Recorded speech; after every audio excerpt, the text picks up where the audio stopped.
Pues muy buenos días, don Carlos. Encantada de estar con usted. Primero le pido una valoración del día de ayer y después le pido un pronóstico para la mañana de hoy. ¿Qué es lo que escucharemos hoy en el Congreso de los Diputados?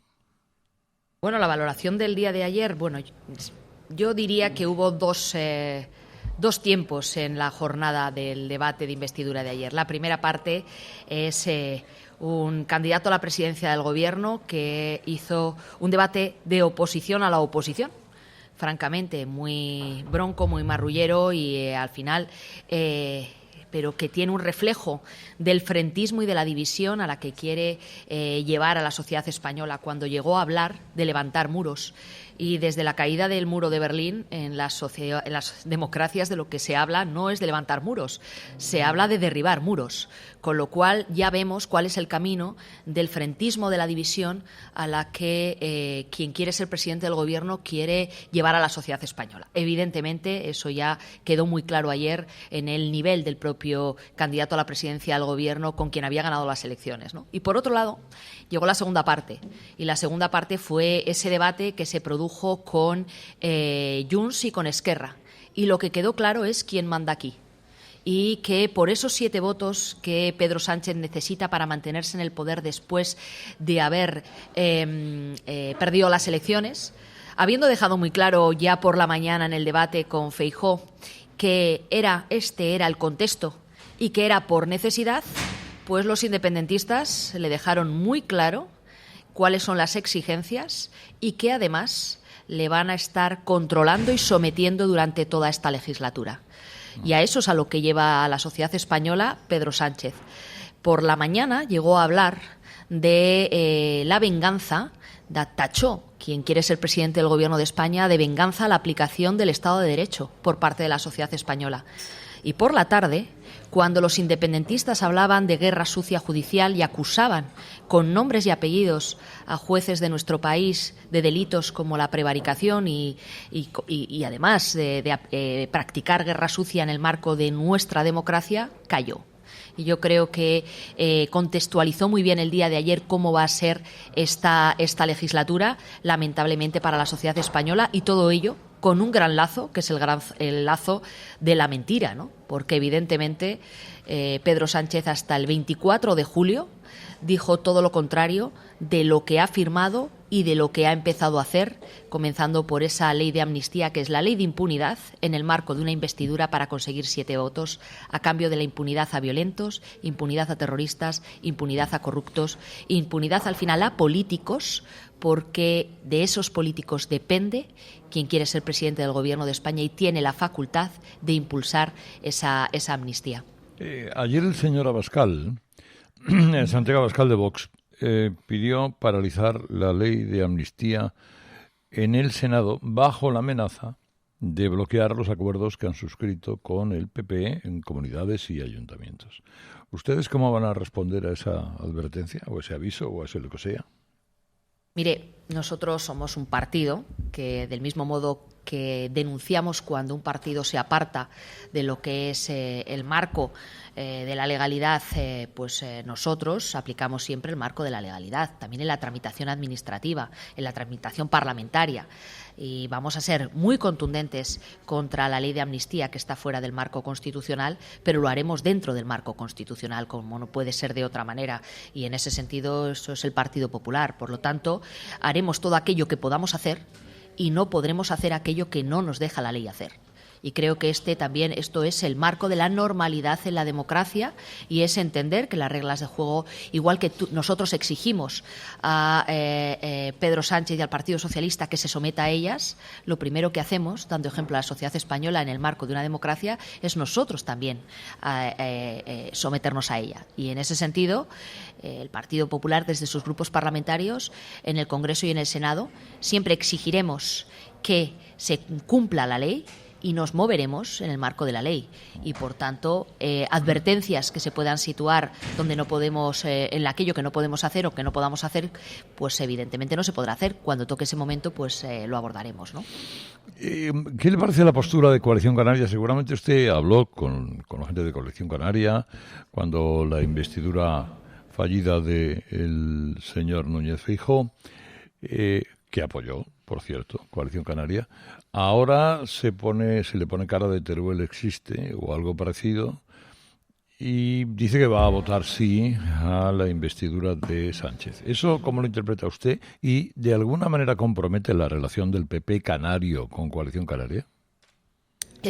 No la compromete, pero evidentemente hay algo muy claro y es que Coalición Canaria tendrá que explicar a sus votantes por qué hace esto, porque evidentemente el apoyo en esta investidura es no solo el apoyo a aquello que tú hayas pactado con quien aspira a ser presidente, a seguir siendo presidente del Gobierno de España, sino que indudablemente se enmarca dentro del resto de los acuerdos que él ha suscrito con el resto de las fuerzas políticas para conseguir ese objetivo. Y ahí hay acuerdos que son claros y contundentes.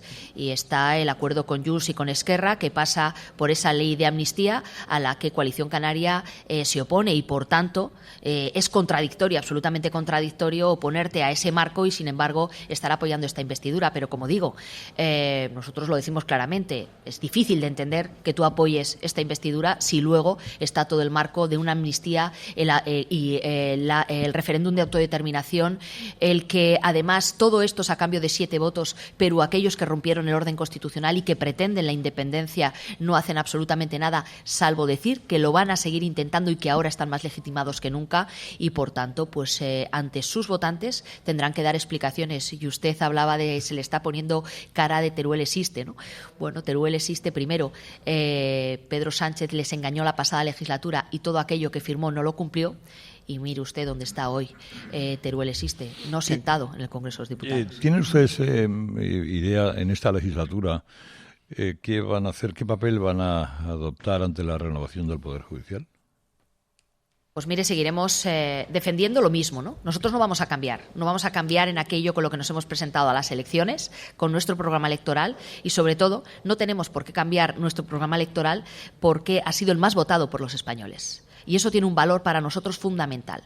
Que Pedro Sánchez haya cambiado el valor de la política en nuestro país, el esquema de que aquello que le dices a los votantes, aquello con lo que te presentas a una campaña electoral no tiene ningún valor, que es un clines, también el programa, y que por tanto aquí lo que se lleva es el engaño y en cualquier circunstancia y por necesidad, cualquier acuerdo que es ya más mercantil que político con fuerzas políticas para que te salgan los votos, nosotros no somos así. Y por lo tanto, en ese programa electoral lo que nosotros planteábamos es avanzar, y ahora más que nunca, ante la situación que se ha producido y que se está produciendo en España por la firma de los acuerdos que hablan de lawfare y por tanto de guerra sucia judicial, de persecución de los jueces a los políticos, y que ahora además desde el Congreso se quiere llevar a cabo un control de los políticos a los jueces. Nosotros lo que vamos a seguir exigiendo, impulsando y defendiendo es que sean los jueces los que elijan a los jueces. Ahora más que nunca el Consejo General del Poder Judicial tiene que ser un órgano donde su imparcialidad y su independencia no pueda tener ninguna tacha ni ningún reparo, porque ante el deterioro de las instituciones que Pedro Sánchez promueve, el deterioro de la democracia y el deterioro de la separación de poderes, con la búsqueda del control de la justicia desde la política, evidentemente se necesita que se cumpla también esa recomendación de la legislación europea de que los jueces sean elegidos por los propios jueces. Por lo tanto, seguiremos impulsando esas reformas en las cuales pues nosotros no vamos a desistir, más allá de que en estos momentos pues no se puedan aprobar, ¿no? Quedan 5 minutos para que suene la campana. Sí. Y les llamen y 3 preguntas que quedan, sí. Con lo cual 5 entre 3, el que sepa matemáticas ya sabe lo que tiene que atenerse. Ana Martín. Buenos días, doña Cuca. ¿Ustedes realmente piensan que la Comisión Europea va a hacer algo en este momento, habiendo elecciones europeas el año que viene y dependiendo en buena medida la continuidad de la presidenta de esa comisión, de Ursula von der Leyen, de la opinión o de alguien como Pedro Sánchez, que es influyente en el Partido Socialista Europeo, no cabe duda?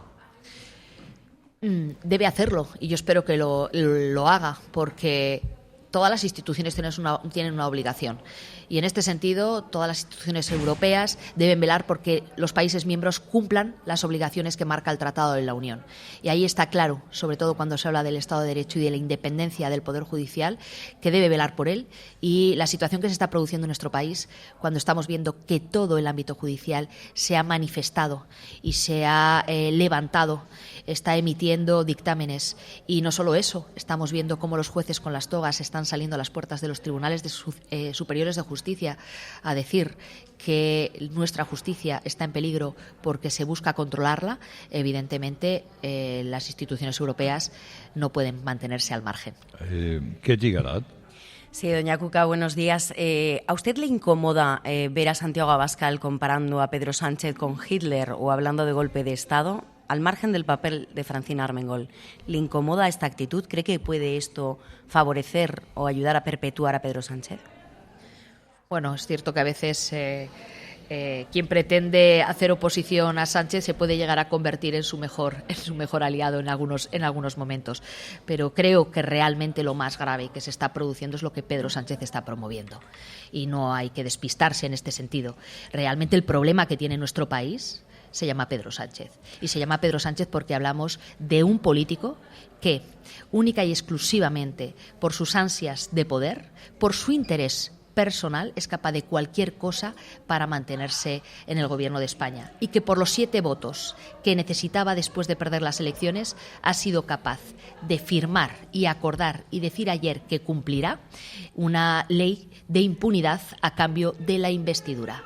Esto es realmente, yo creo que lo grave y el peligro para España, sin duda alguna, y para nuestra convivencia en estos momentos se llama Pedro Sánchez, ni más ni menos. No hay que desviarse hacia quien está en la oposición porque porque realmente ese no es el peligro. No nos equivoquemos. Miquel Jiménez. Telegráficamente, buenos días, señora Gamarra. Hola, buenos días. Buenos días.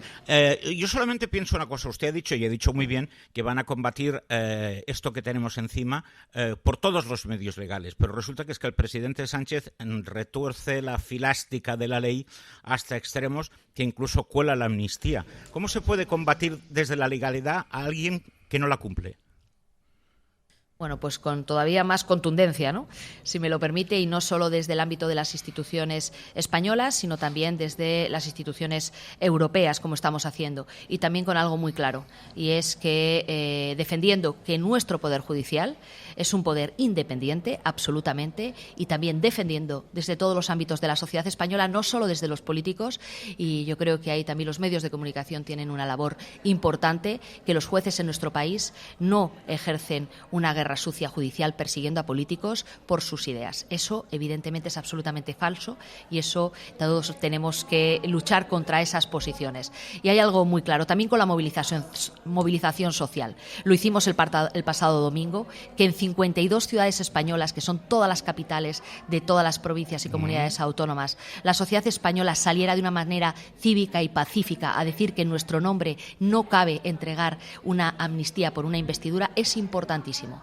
Y el próximo sábado tenemos una nueva cita, y esa nueva cita viene de la mano de la sociedad civil y se produce en Cibeles, y yo aprovecho la oportunidad que ustedes me dan para decirles a la sociedad española que no nos vamos a callar y que no tienen por qué callarse ni estarse quietos, y que el sábado tenemos una nueva oportunidad para hacerlo. Pero vamos, como le decía, desde el marco político, jurídico y también evidentemente social, es donde vamos a dar todas esas batallas, si se me permite, desde, como no puede ser de otra manera, de una posición pacífica. Gracias, señora Gamarra. Le están llamando. Me están llamando. Eso. Muchísimas gracias a ustedes y un placer poder estar con los oyentes de la COPE. Hasta pronto. Gracias.